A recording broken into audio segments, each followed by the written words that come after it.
Namo Buddhaya.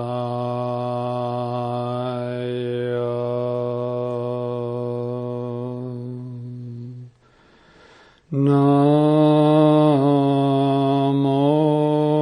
Buddhaya.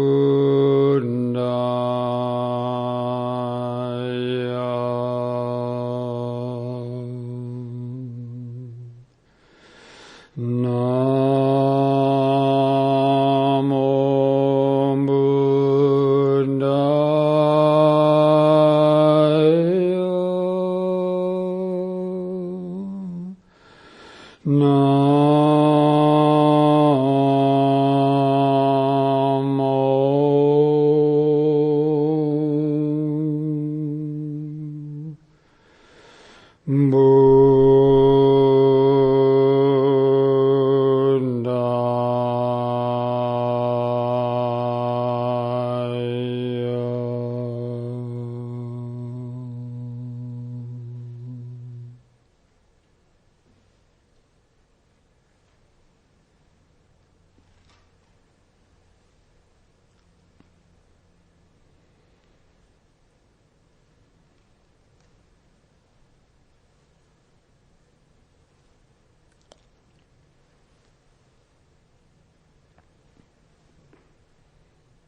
So, Dhamma friends,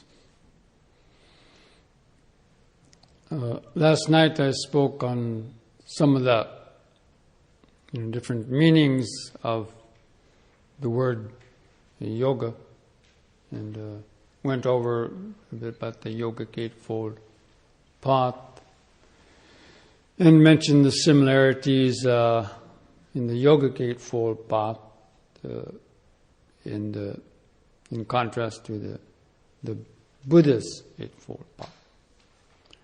Now there was a question in the Dhamma box about what are some of the differences between Hinduism and Buddhism. Because I had mentioned that a lot of the traditional Buddhists, when they hear the word yoga, they simply think it means Hinduism, or it comes from Hinduism. So they have a negative view of Hinduism, or at least they think the Buddha rejected all that, and so there are some differences. And I mentioned that in my own experience, I preferred the Buddhist teaching and the philosophy and the practice to that of the sort of the Hindu philosophy. Although I'm not saying that it's wrong, but just the way the Buddha approached the whole subject of the nature of existence, about the nature of suffering and the path leading to the end of suffering, and specifically the meditation practices of mindfulness, the very systematic and clear instructions on how to cultivate meditation and mindfulness, I found much more clear in the Buddhist system. Now, of course, the differences between those two, philosophers and scholars can sort of argue about the details and so on.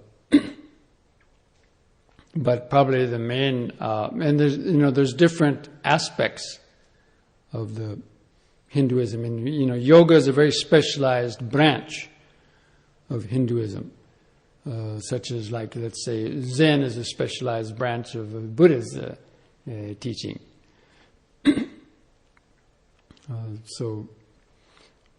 But I suppose the main doctrinal differences concerns the term Atman and the term self, or supreme self.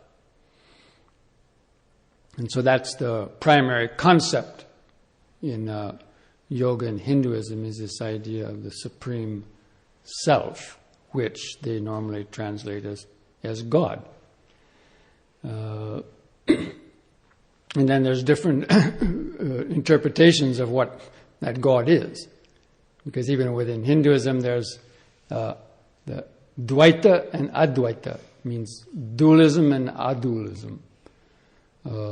Like the Hare Krishnas, a branch of Hinduism, believe in Krishna as a personal God, similar to, I suppose, some people might refer to Jesus as a personal God, or the God, Christian idea of a God as being a person somewhere there, or being a personal God.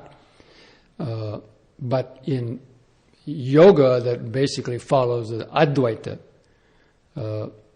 they refer to the Brahman as not really a personal God, but as Godhead, or essence, being supreme consciousness, or the supreme self. It's more the idea of a cosmic, pervading, creative essence, rather than a kind of a personalized God. But so these are just some of the different ideas that you find there. But from my experience, the way I like to see it is, the Buddha talked about no self. So the primary cornerstone of the Buddha's teaching. Of course, there are three characteristics that the Buddha taught. Three characteristics of all existence are anicca, dukkha, and anatta, which means all things, all conditioned things are impermanent, and things that are impermanent cannot be clung to or relied on as being any source of comfort or happiness, because they're constantly changing due to conditions and beyond our control. So therefore that's termed dukkha, unsatisfactoriness. And then all things are without inherent essence, or any substantial individual essence, that everything arises from a cause and will cease when those causes and conditions also change. And this specifically refers to the idea of the self or the I. So the primary difference between the two is this, the soul. So the Hinduism talk, they call this Atman, the soul, supreme soul. That supreme soul is divided into all the individual souls that you all have as I consciousness. So this sense of, you have the feeling that you're somebody, this feeling of I am doing these things. So that's called the Jiva Atman, or individual soul. And that is said to come from this supreme soul.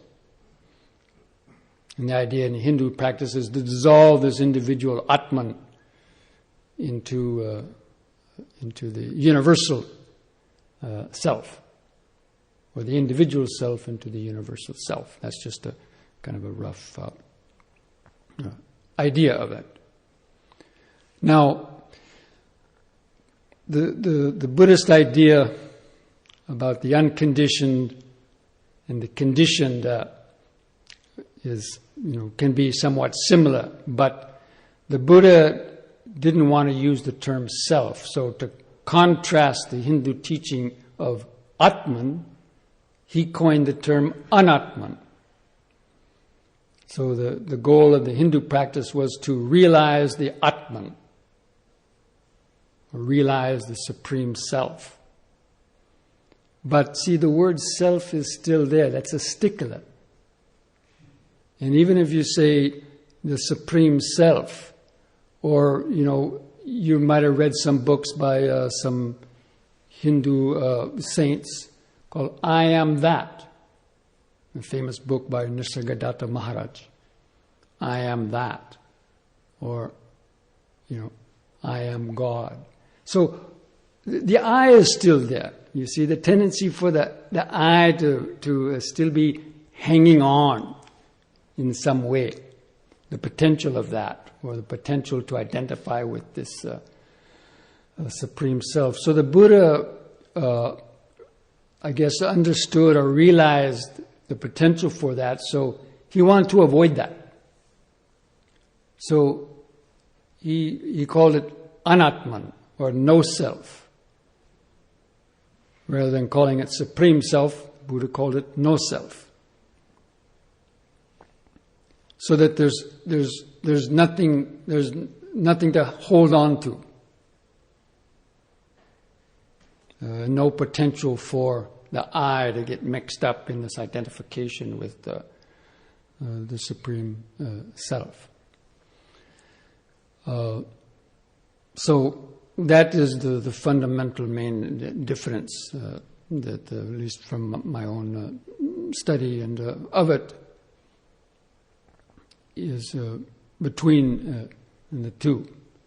And whether there's an actual difference in the liberation of a yogi called moksha or called Brahman nirvana, in the Buddhist idea of nirvana or liberation, whether there's a real difference between those two types of liberation, let the scholars debate that and argue about that. And I don't think it's worthwhile to go into and take a stand on and argue about, because there's such fine, subtle realities that one is talking about. So anyway, that's just a kind of nutshell. Kind of the main differences is on the terminology and the use of the term Atman and Anatman, and what does Atman mean or not mean. And only somebody who is very, very highly realized is going to be able to really know the differences between those.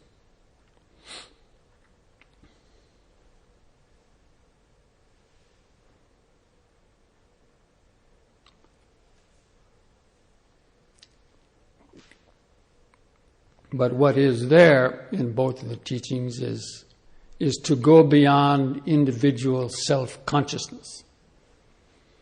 So that's the experience of the Buddhist meditator when they attain what is called the Magga, or path knowledge. They experience the total, complete transcendence of egoic identity and dualistic subject-object perception, to realize what the Buddha called simply unconditioned.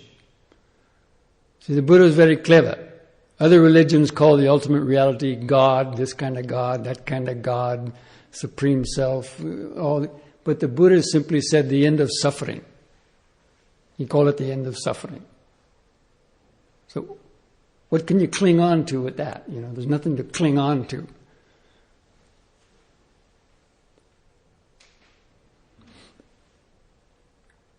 So it's a beautiful concept. He didn't say it was annihilation or nothing exists. That's what people try to accuse the Buddha of being, an annihilationist, and so on. But somebody asked the Buddha, or accused the Buddha of being an annihilationist. And the Buddha said, well, in one way I'm an annihilationist. I advocate the annihilation of greed, hatred, and delusion. That's the only thing he wanted to annihilate.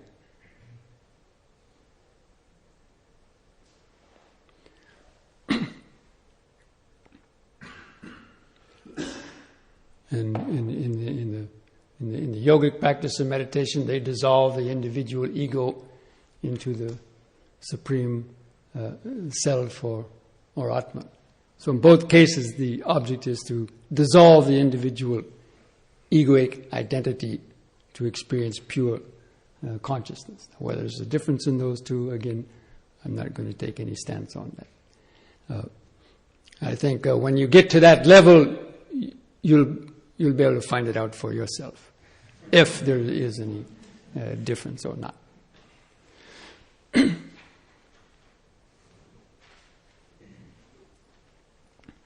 So now I want to come back to our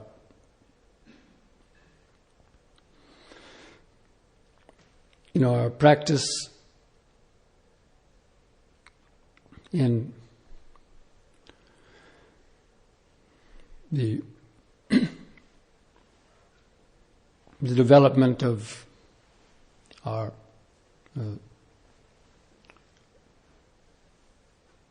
mindfulness. As we mentioned, the first part of the stage of the practice is simply to be able to relax the mind and allow the mind to come and rest in the present moment.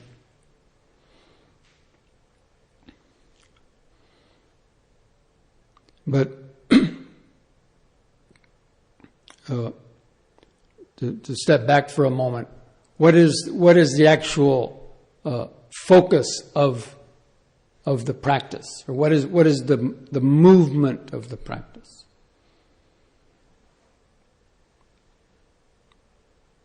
The movement is basically a momentum or a movement inward. So the practice of meditation is an inner journey. We've seen that different words, the words mindfulness and Vipassana, and then also insight meditation. This practice is called insight meditation. So it's called insight to contrast outsight, because most of us have outsight meditation. That means we're totally fixed in the external world, and we get all of our enjoyment and even our existence depends on that relationship to the external world. And so the mind is totally focused in that external world. As we mentioned, basically the mind is a jump ahead. It's in the future, wanting to get more and more of that external world. But the process of meditation is an inward process, is a reverse process. So insight means directing one's sight inwardly.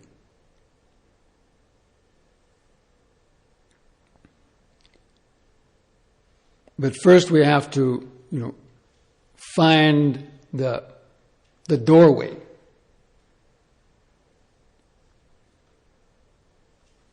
So the body is the doorway to reach the inner world, to understand how the mind works, and to understand how our mind is trapped in this web of karmic conditioning and the web of delusion about the nature of our existence, and also about the nature of suffering, or the nature of happiness or suffering.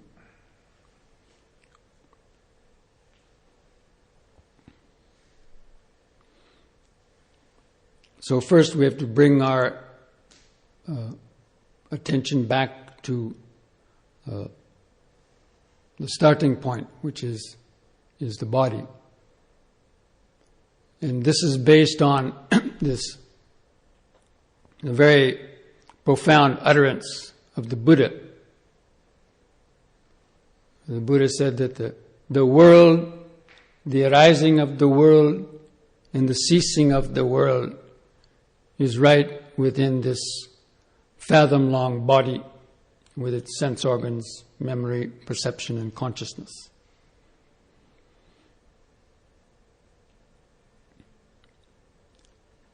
And so if we really want to understand what the world is, we have to understand how the mind creates our image of the world.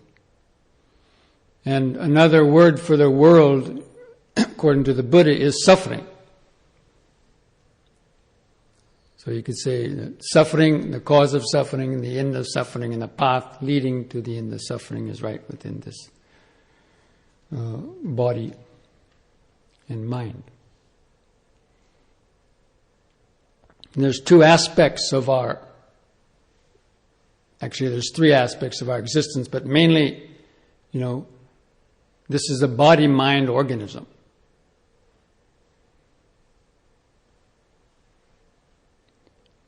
And the body has its own life, and the mind, you might say, also has its own life. And they sort of run in parallel dimensions, although they are intimately interconnected, but they're still kind of running parallel to each other.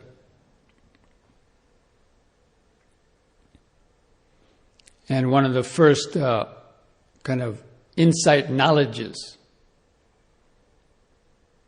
is in discerning and understanding that the body and the mind is the mind, or seeing the difference between the body and mind.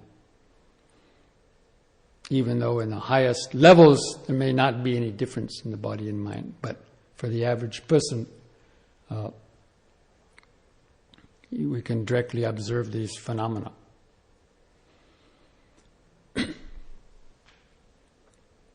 So the body, because the body is our outer shell, the Buddha had us to examine that first. Because we're so identified with the body. This brings in another important concept in the Buddha's teaching of the five aggregates.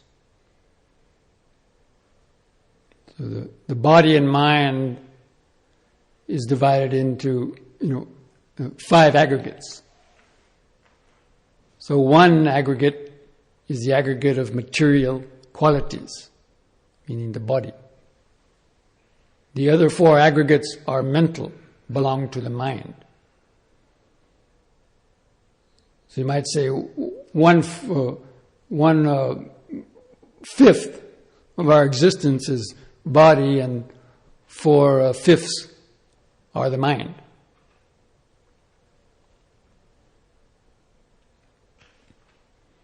But the body is the one we're most identified with. We go to the mirror in the morning and see, and we know, yes, that's me. And we have to spend so much time and effort, keeping this body up, keeping it healthy. We have to, doll it up. We have to, put clothes on it and paint it and keep it scrubbed. You have to paint the nails and the toenails, and to hang gold and silver off the ears and other things. And people have become so obsessed with the body. And this is a reality that the Buddha wanted us to understand. And it's called an aggregate of clinging because we tightly cling and identify with this body. And so the Buddha, in the first foundation of mindfulness, he wanted us to really thoroughly investigate this body and try to see it according to reality.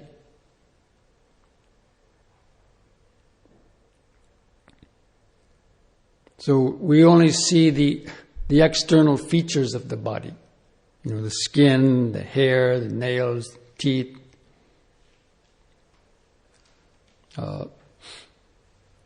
And these are what we attach to. Because when, the first thing, when you see somebody, what is it that sticks in your mind? Oh, the color of their hair. Oh, long blonde hair, or black curly hair, or the smooth, creamy skin, or maybe it's, some, acne skin or something, or, color of the eyes. And we get attached to that because of desire. And then we start using this body to attract others. Of course, this has occurred through evolution.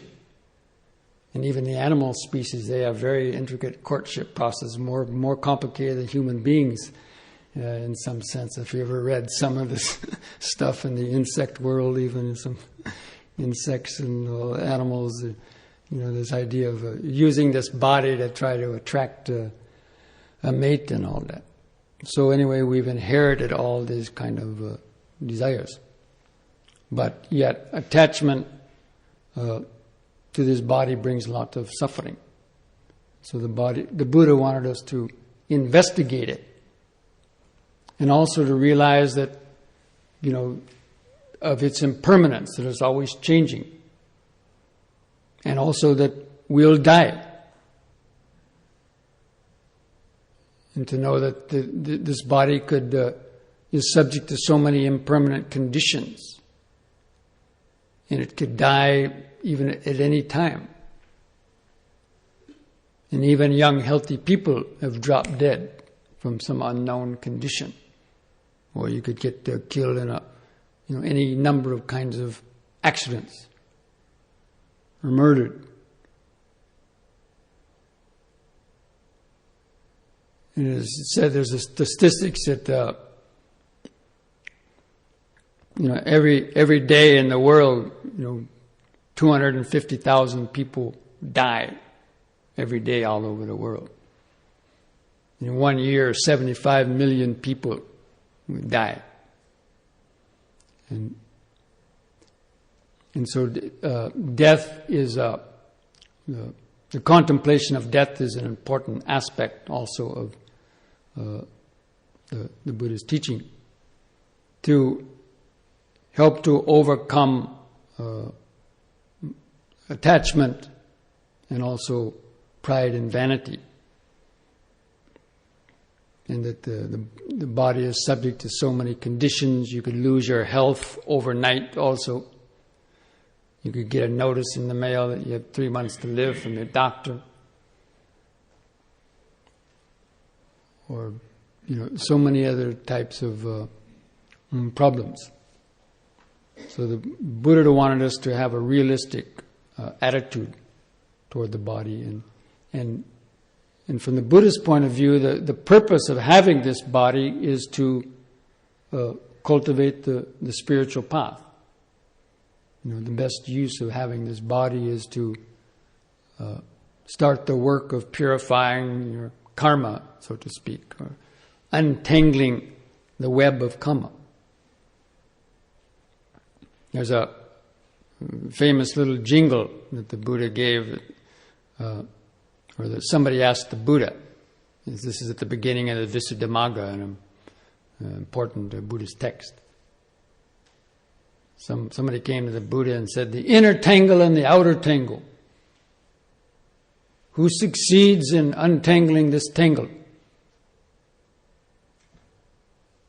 And then the Buddha gave the answer of, when a person is standing on the foundation of skillful conduct, which means like living by the precepts, when they sharpen their mind on the whetstone of concentration, when they develop their mind in concentration and cultivate penetrating wisdom, they succeed in disentangling this tangle.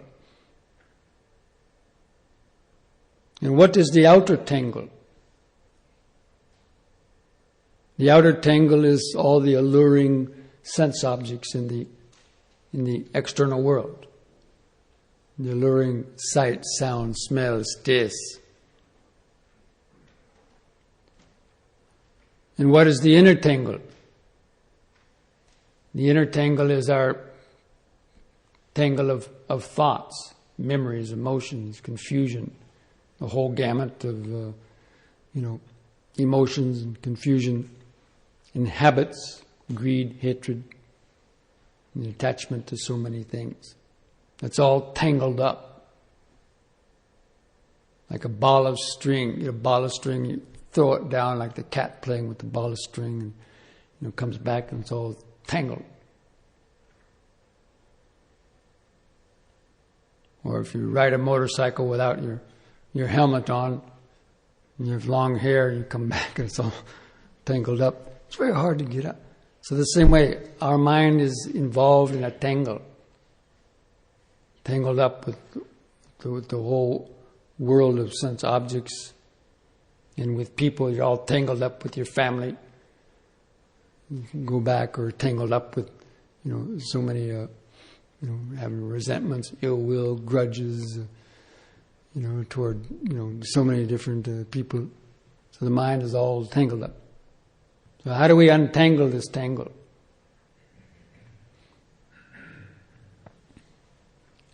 And of course, this process of developing insight and developing this process of the inward journey back to the source, in going through that inward journey, you untangle the 5 knots. So the 5 aggregates symbolize the 5 knots we have to untangle. And in the process of meditation, that's a gradual process. So the body is the first knot, because we get blocked, we get stopped with the body. Because our body is restless, fidgeting around. And we're identifying with it. Oh, my body is this, oh, my body is that. And our mind gets stopped right there. So we have to investigate it. To be able to go through it. To reach the next subtlest level. And then we come to the knot of sensations. The sensations or feelings are the next knot that we have to untie. That means the pleasant, painful, and neutral sensations that we are experiencing through the senses. Pleasant sensations are, through the eye, ears, nose, tongue, the body, and the mind, and the painful sensations. Because the mind is caught in a tug of war between pleasure and pain, between the objects that it wants, craving for pleasure, and the objects it's trying to push away and get away from, the painful ones. So, kind of, we're all tangled, the mind's all tangled up in that. And so we have to investigate and observe, this level of sensations and feelings. We'll be talking more about these later, but I'm just giving a kind of a brief overview. And then once we're able to untangle those knot of sensations and kind of go through them without getting stuck on them, then we can reach the next subtler or inward level of perception, which is the mind's process of recognizing things, where language has a large part to play with it. Because when we perceive things and the mind creates images out of vibrations, and we get attached to those perceptions. And these perceptions also are tinged with, attachment and aversion. So then we have to go through, understand perceptions, go through it, coming to the next subtler level of volition, or intention, or volition, or the various thoughts and emotions also that are based on these perceptions and feelings. Those are called the sankhara, the Pali technical word for the whole range of emotions and thoughts and memories in the mind, in the habits, called the sankhara, the collection of sankharas. And these are basically also your habits, the ways of reacting to things. So you feel an itch and you kind of scratch. So that's a sankhara. That means it's the habit reaction. Or you hear a sound, you turn the head to look. That's a habit reaction. or you feel thirsty and you go to drink water. Again, that's just a habit reaction. Not all of those are bad, but many of them are don't do us any good, and they create lots of stress in the nervous system. The sankharas is where you create karma. So you all know about the karma, right? Every time you do an action, it leaves an impression that becomes potential for a habit to occur again and again. And so every time we unmindfully do an action, we create the karma, or we give the potential for that action to repeat itself, and also to attract similar types of vibrations back to it.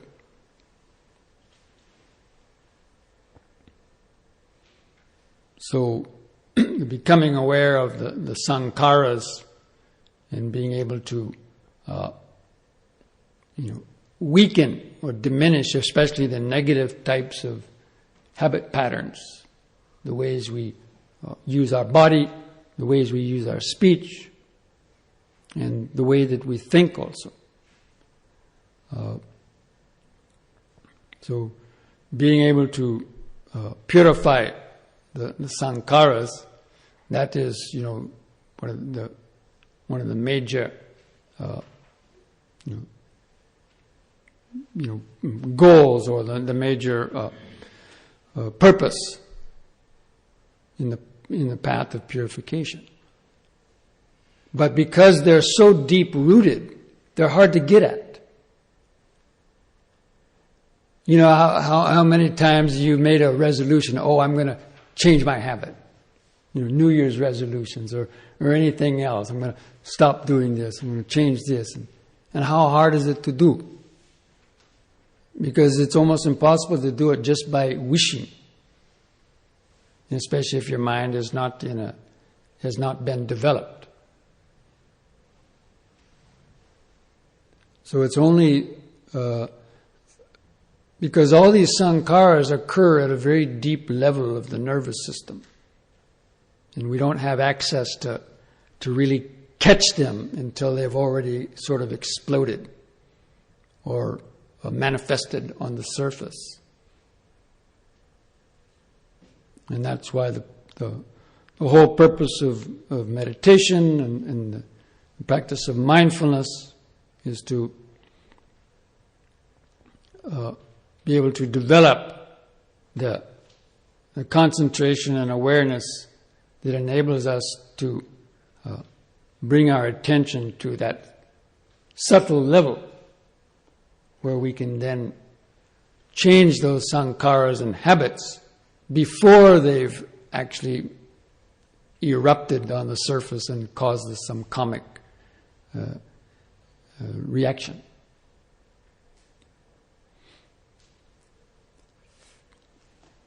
But the way to reach them is by going through the body, going through feelings, going through perceptions, and then you have a front row seat.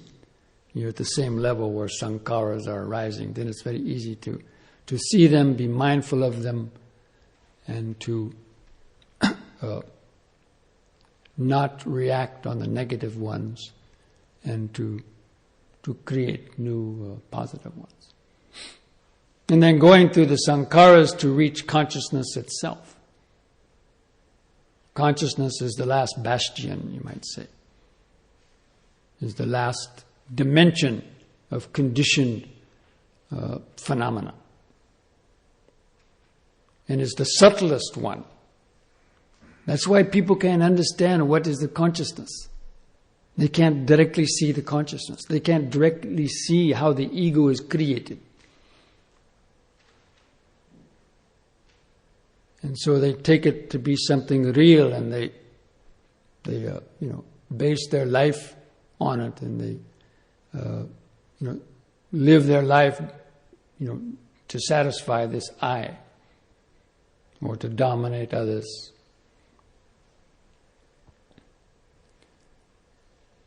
But only by going through all these levels of the aggregates can you actually come directly to directly observe consciousness and see the illusion of the egoic consciousness, or see the illusion of the I. So that's just a kind of a little overview of the process of insight meditation. And so by developing your mindfulness and directing it inwards, you directly you experience these, you directly observe how things are happening at a subtler level and get insights based on them. And the insights help to give you the motivation and the understanding to deal more effectively with your body and mind, and to be able to continue to make progress in the path of transformation, or in the path of yoga. Yoga meaning this same process of meditation, process of bringing all the scattered energies together, and to bring the divisions together, to dissolve the boundaries. Also, the mind is a great boundary-making machine.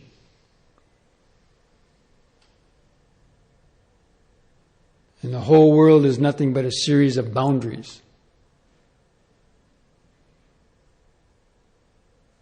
We have boundaries between I'm a human and that's an animal, or I'm a man, that's a woman, or I'm a Buddhist, that's a Hindu, or I'm a Muslim, that's a Christian, or I'm white, they're black. I'm a communist, they're an atheist. I'm smart, they're stupid. And so, all these boundaries, even, this universe, that universe. And so the process of meditation is also a process of erasing those boundaries until we come to the primary boundary. The primary boundary is the boundary of self and other. I and the other. And that is the hardest boundary to erase. The boundary of self or ego consciousness. And that is the real yoga, is erasing that last boundary between self and other.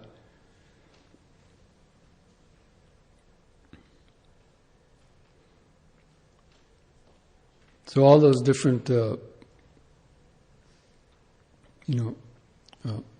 ideas are all encompassed within the scope of the meditation practice, or the practice of the yoga, meaning meditation. But again, it starts with finding the doorway. So it starts by developing that attention to the body, and through the investigation of the body to sort of erase that boundary, or at least the attachment to it, or the self-identification to it. Because as long as we're clinging to this body with the ignorant attachment and are obsessed with it, then we won't be able to go beyond it to reach the subtler level. So that's why the Buddha had us investigate this body to see it according to reality.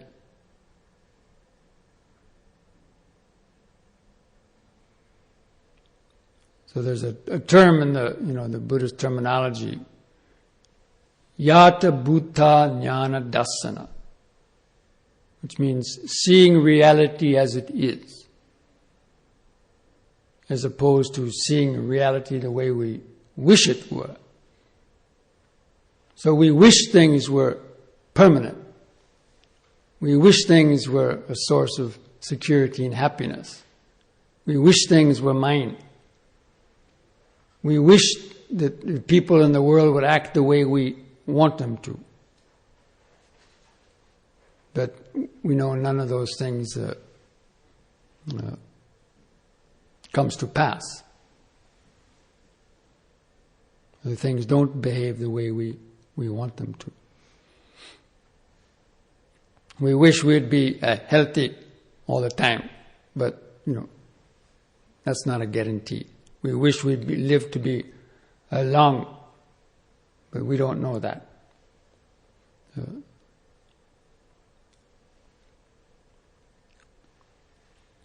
So there's different aspects of investigating the body. But I wanted to also touch more on the practice of, bringing the mind to the present moment, and bringing it more in tune with the body.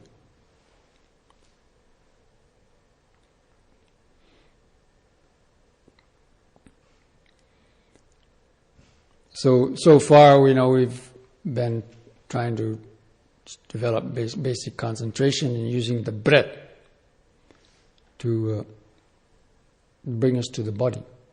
So the breath acts as the bridge.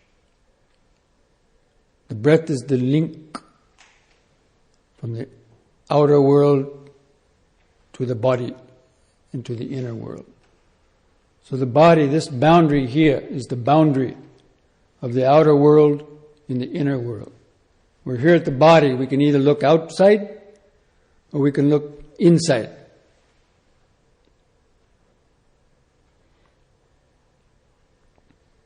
And so by practicing awareness of the breathing, we're drawing the air in from the outside and it comes into contact with the body, either at the nostrils or in the expansion of the abdomen, rib cage, and chest.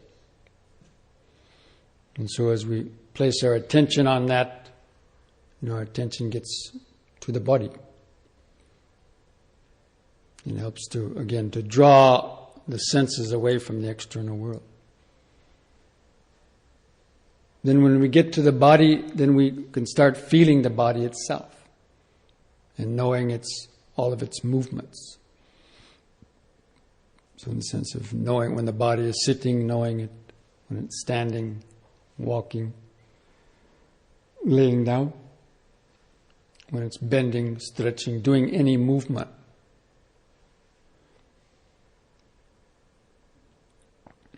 We understand what it is.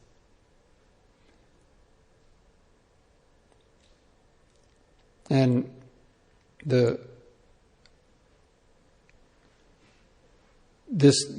practice of body awareness can be, expanded a great deal. And I kind of hinted at that or mentioned that this afternoon. So that, when you do walking meditation, you're aware of lifting the foot up, swinging it forward, placing it down, pressing the foot, shifting the body. Now, how many people find that that's a good way to stay concentrated? Or they feel that, they can the mind can be more focused with that. So the same way you can apply that to all the other movements of the body in the same way. Like with the movements of the hands and arms. So like and the body can't do anything without an intention. An intention basically is an impulse to do something. It's an impulse to, let's say, scratch. You have an itch, so there's an impulse that wants to get rid of that itch, so that impulse causes the arm to lift up and scratch and to go back down. But we rarely see that impulse because the impulse comes from a deeper level of awareness that we're not normally at because our mind is distracted or coarse. And so we react unmindfully, and before we know, you've itched without really clearly seeing that impulse. And that's why it becomes a sankhara. So, an important aspect of this training in mindfulness and understanding how the body really works is by paying attention to the intention and to deliberately slow down the movements. So even with the walking, to lift the foot off the ground, there has to be an impulse, which is an intention, which is a subtle thought. It's a thought. It's a thought, I want to lift the foot. Although you don't really see it like that, but it's there on an unconscious level. And you can either lift the foot or not lift the foot. And so the foot lifts. But there's another impulse to make the foot go forward, to swing forward. It's a different impulse altogether, a different thought. And there's a different impulse to set the heel down on the floor. And a different impulse to press the toes down to the floor. And a separate impulse to shift the body forward. And likewise with all other movements. But because we move too fast, we run them all together. So we're completely oblivious. We see nothing. We just walk. And you can walk all the way down the block and be absorbed in your mind and lost in your thoughts and not even aware that you're walking. But the body's walking anyway, but those things are all happening on an unconscious level. But nevertheless, they're still there.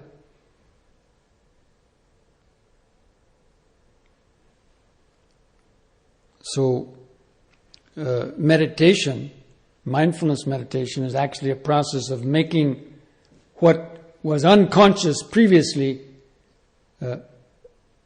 revealing it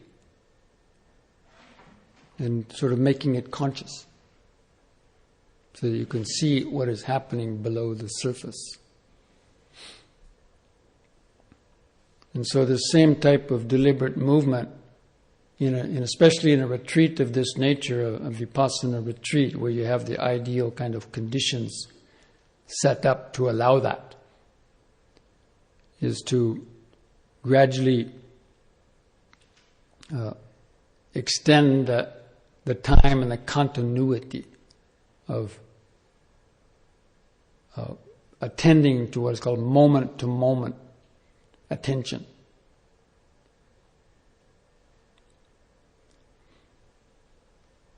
And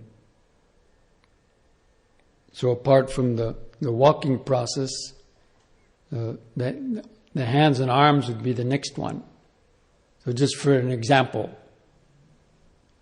if I wanted to take the drink of water, if you're practicing mindfulness, okay, what's the impulse? What's the reason for taking a drink of water? Okay. There's a sensation of a dry throat. That's an unpleasant feeling. Or the worry that, if I don't drink water, I'll get dehydrated, or I won't be able to finish my lecture. So an impulse to lift the arm. So the arm lifts up. But then I have to move it that way. So then there's another impulse to move the arm this way. And it's not just one, it's move not enough, move not enough, move not enough, move not enough. You can almost see the mind pushing the hand. Actually, the mind is basically pushing the hand because of the impulses, electrical impulses.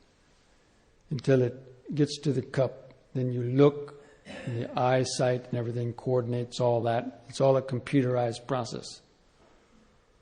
And you touch the cup, and then lifting is another impulse, and then bringing back, arising and vanishing, bringing, bringing, bringing, bringing, bringing, bringing. And you deliberately make them separate little movements so that you can see that arising and vanishing.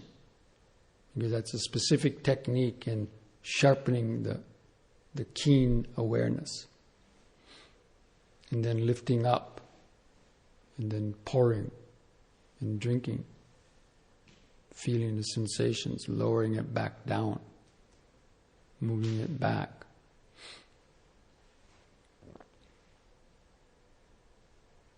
So by paying careful attention like that, you can actually see the intentions and the subtle thoughts that are driving these body movements. And that's a very deep level of awareness. That's not a joke. It's a very deep level of awareness. And it's one of the most powerful technique for developing that awareness that, I've practiced in these specific kind of retreats.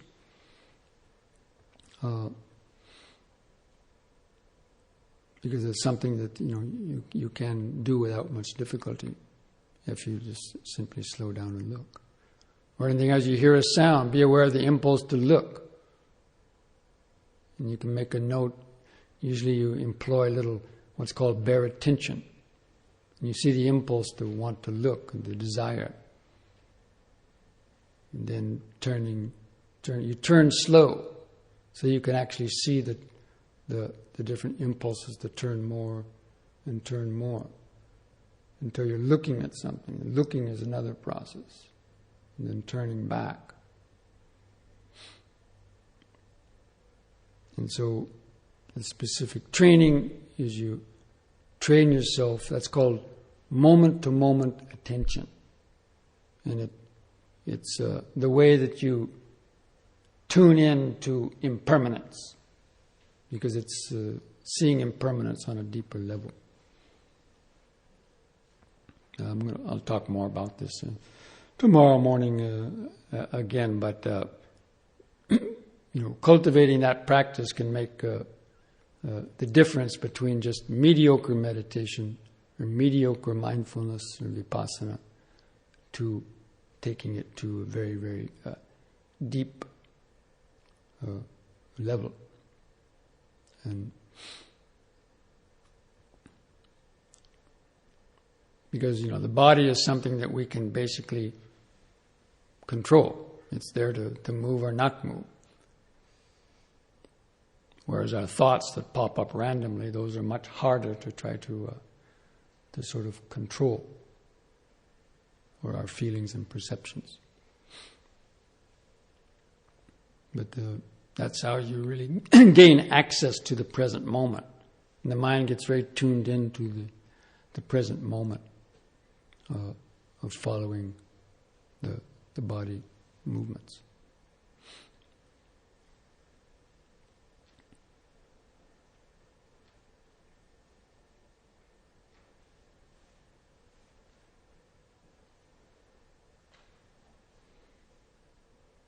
Of course, if I had to move that slowly all the time, you can't get much done in a day.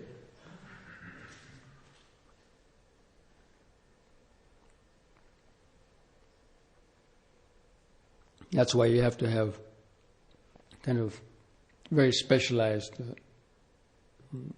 environment in the supporting kind of environment, and enough time to be able to work with that.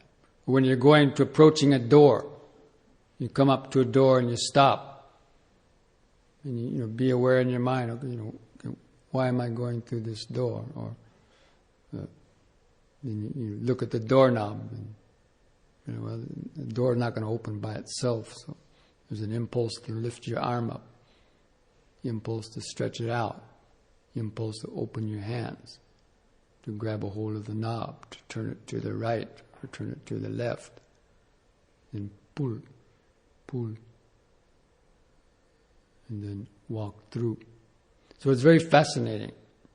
But it requires a lot of patience.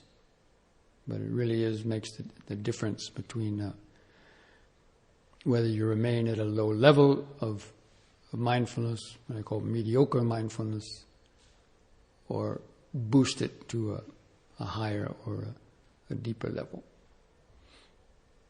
And the best way to kickstart that good practice is the moment you wake up in the morning. When you hear your alarm clock or anything else, be aware of opening your eyes, or the first movement that the body makes. To be aware of that. Be aware of opening, or looking, and realize, what am I going to do now? Okay, move the arm. And to kind of get out of bed in that moment-to-moment observation. Because if you start off the morning like that, it will stay with you, much of the rest of the day. So these are all things that just gradually we add bits to the practice. But I'll be going over these things again also. But I think that may be enough for this talk.